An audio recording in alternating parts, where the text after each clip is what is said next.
నమస్కారం అండి అందరికీ.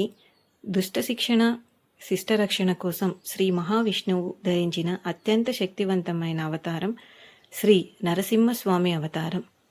వైశాఖ శుద్ధ చతుర్థి నాడు ఆవిర్భవించిన స్వామివారి జయంతి రోజున ఇంట్లోనే సులభంగా పూజను ఎలా నిర్వహించుకోవాలో, ఆ పూజ వల్ల కలిగే ఫలితాలేంటో ఈరోజు తెలుసుకుందాం. హిరణ్యకశిపుని సంహరించడానికి స్వామివారు స్తంభం నుండి ఉద్భవించారు. అందుకే నరసింహ జయంతి నాడు మీ ఇంటి పిల్లర్లకు, స్తంభాలకు, ద్వారబంధాలకు పసుపు రాసి కుంకుమ బొట్లు పెట్టి పూజించడం శుభప్రదం. ఇది మీ ఇంటికి ఒక రక్షా కవచంలా పనిచేస్తుంది. సాక్షాత్తు లక్ష్మీదేవి అమ్మవారితో కలిసి ఉన్న చిరునవ్వు చిందించే లక్ష్మీ నరసింహస్వామి పటాన్ని మాత్రమే ఉంచుకోవాలి. అమ్మవారు పక్కన ఉంటే స్వామివారు శాంతమూర్తిగా ఉండి మనల్ని అనుగ్రహిస్తారు. ఒకవేళ ఫోటో లేని వారు పసుపు ముద్దను స్వామిగా భావించి భక్తితో పూజించవచ్చు. నవనారసింహ పూజ మరియు దీపారాధన. నరసింహస్వామికి 9 రూపాలు ఉన్నాయి. జ్వాల, ఆహోబిల, మాలోల, వరాహ, కారంజ, భార్గవ, యోగానంద, చక్రవట మరియు పావన నరసింహులు. ఈ 9 రూపాలను స్మరిస్తూ 9 ఒత్తులతో లేదా 9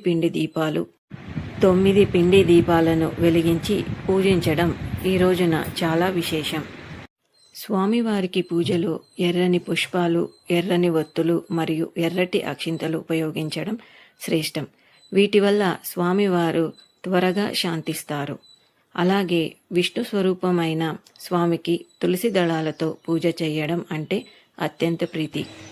ఈ పవిత్రమైన రోజున పఠించవలసిన మంత్రాలు: ఉగ్రం వీరం మహావిష్ణుం జ్వలం తం సర్వతోముఖం నృసింహం భీషణం వద్దం మృత్యుం నమామ్యహం అనే శక్తివంతమైన ఈ నరసింహస్వామి ఒక మూల మంత్రాన్ని కనీసం 108 సార్లు పఠించండి.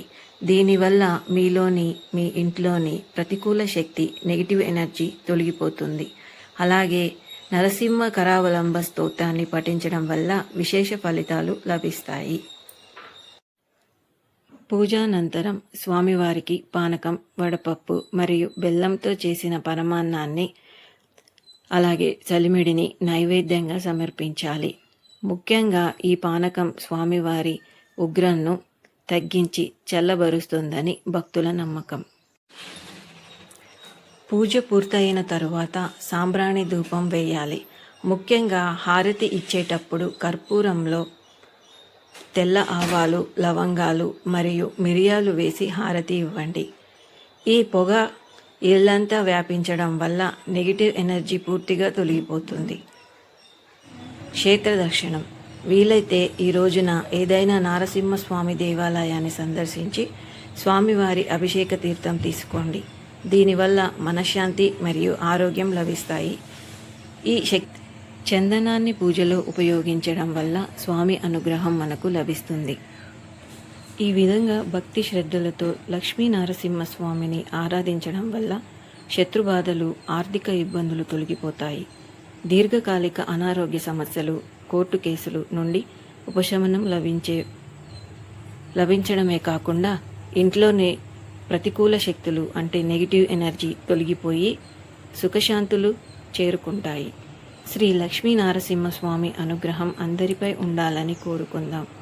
లోకా సమస్తా సుఖినో భవంతు.